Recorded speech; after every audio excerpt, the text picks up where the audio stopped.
Le golfe Persique est le théâtre de tensions depuis déjà quelques jours et pour essayer de décrypter ce qu'il se passe dans cette région, nous sommes heureux ce matin d'être en ligne avec Meir Masri. Meir, bonjour.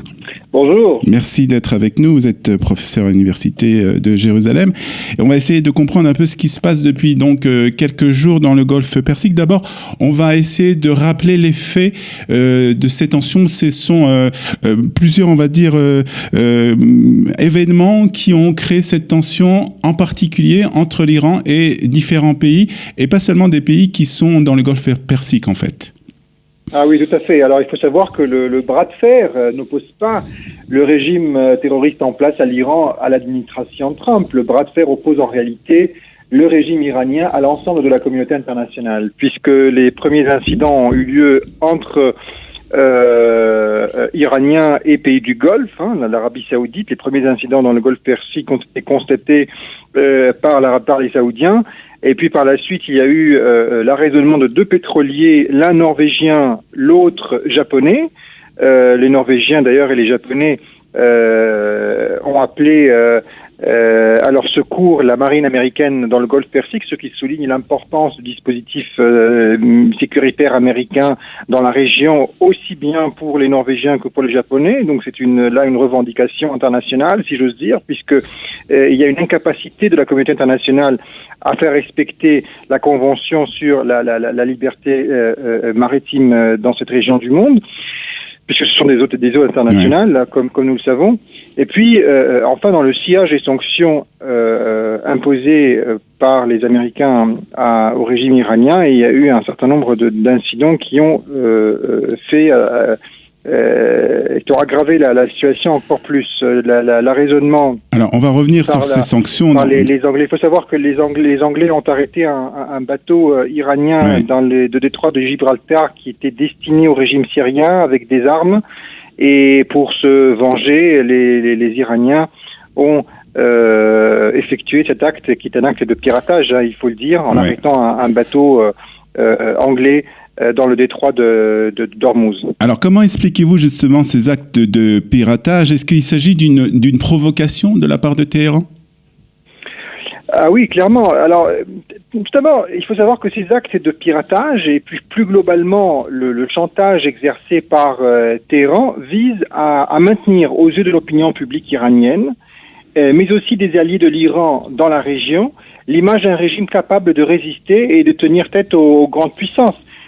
Puisque vous savez que tôt ou tard, les Iraniens vont être amenés à négocier. Ils n'ont pas les moyens de leurs ambitions hégémoniques, en tout cas de cette confrontation avec les États-Unis. Ils sont entourés de pays alliés à l'Amérique. La République islamique d'Iran a 15 voisins. 15 voisins.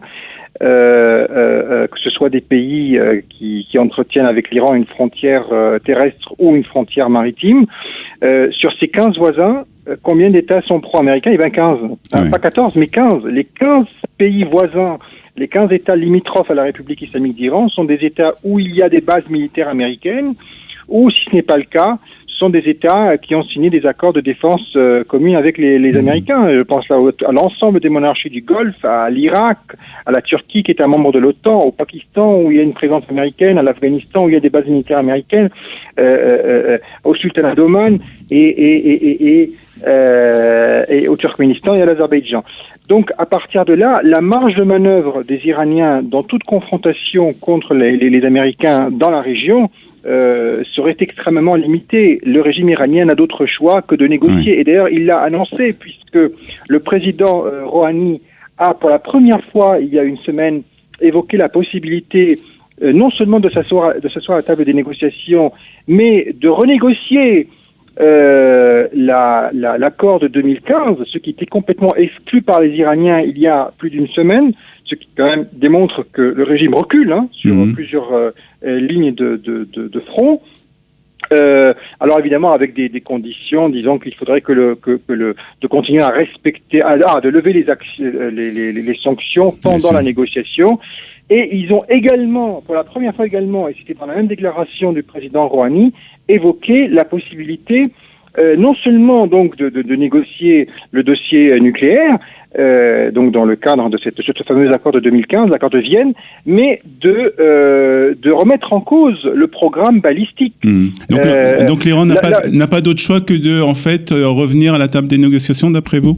Absolument. De mon point de vue, il n'y a pas d'autre possibilité, parce que l'idée de dire, alors au début, il disait oui, mais on va rester dans l'accord, et puis de toute façon l'accord est respecté par les Européens. Mais ils ont vu que l'accord n'est pas respecté par les Européens, puisque l'Occident est uni, contrairement à la propagande iranienne qui est malheureusement aussi alimentée par certains mouvements européens. Je veux dire, l'Europe n'est pas neutre, l'Europe n'est pas une médiation entre Iraniens et Américains. Je voudrais qu'on s'attarde un peu plus sur justement la question de l'Occident et de l'Europe et des pays occidentaux qui semblent quand même malgré tout être unis, même si c'est bien entendu les États-Unis qui ont pris les devants et qui mènent un peu la danse dans cette histoire. L'Occident reste quand même uni, et je voudrais avoir votre opinion aussi sur le nouveau Premier ministre britannique qui vient de rentrer en fonction. Quelle sera sa position par rapport à l'Iran ? Alors, le nouveau Premier ministre britannique, Boris Johnson, qui d'ailleurs fait la une d'une presse iranienne plus que critique à son égard, il faut le dire, ce jeudi 25 juillet, au lendemain de sa désignation pour devenir le nouveau Premier ministre britannique. Certains journaux même s'amusant d'une ressemblance physique qui lui trouve avec Donald Trump, en l'appelant le Trump britannique.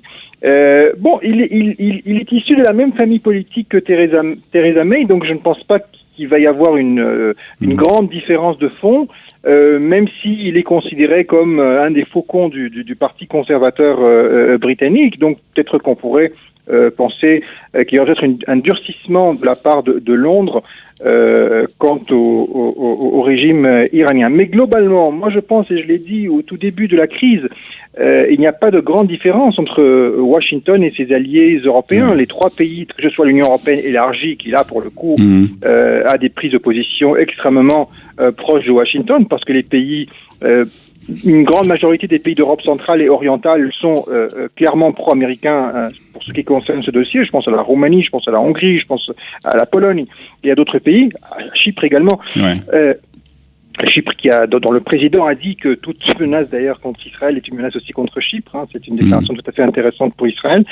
Mais aussi pour ce qui concerne les trois États signataires de l'accord de Vienne, c'est-à-dire le Royaume-Uni, la France et l'Allemagne, et là aussi on voit que les positions sont assez proches de celles de Washington. Le président Macron qui ne cesse de mettre en garde le président Rouhani de toute escalade, et le ton ne cesse de monter. L'Angleterre qui est aujourd'hui en confrontation directe avec les Iraniens, ce n'est plus une médiation entre Iran et Américains. Au contraire, les Iraniens s'attaquent davantage aux Européens et à leurs intérêts qu'aux Américains dans la région. C'est-à-dire qu'on peut dire pour conclure que même si Téhéran essaye de faire un bras de fer dans certaines parties du monde, et en particulier dans le Golfe Persique, Téhéran et le régime islamique restent tout de même un régime isolé.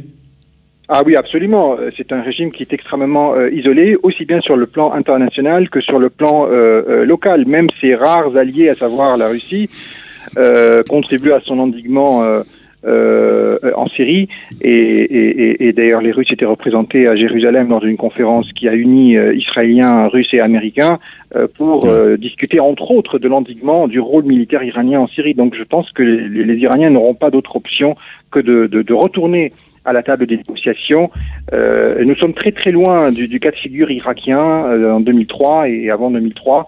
Je pense que cette situation va finir par se calmer très rapidement. Les exigences aujourd'hui de la communauté internationale avec la tête des États-Unis, ce n'est pas seulement de désarmer l'Iran, ce n'est pas seulement d'empêcher l'Iran d'acquérir la bombe nucléaire, mais c'est aussi discuter, de négocier, de remettre en cause le programme balistique iranien qui menace le sud de l'Europe et pas seulement l'Arabie Saoudite et Israël. Et puis enfin, également d'empêcher l'Iran, d'empêcher ce processus, de stopper ce processus d'expansion de l'hégémonie iranienne dans la région moyen-orientale au détriment d'États indépendants et souverains. Meir Mesri, merci de ces éclaircissements sur la situation par rapport à l'Iran, et je vous souhaite une excellente journée sur Studio Kalita. Merci beaucoup. À bientôt, bonne journée. 8h25 quelques minutes de musique. Et nous nous retrouvons pour la revue de la presse et des médias israéliens.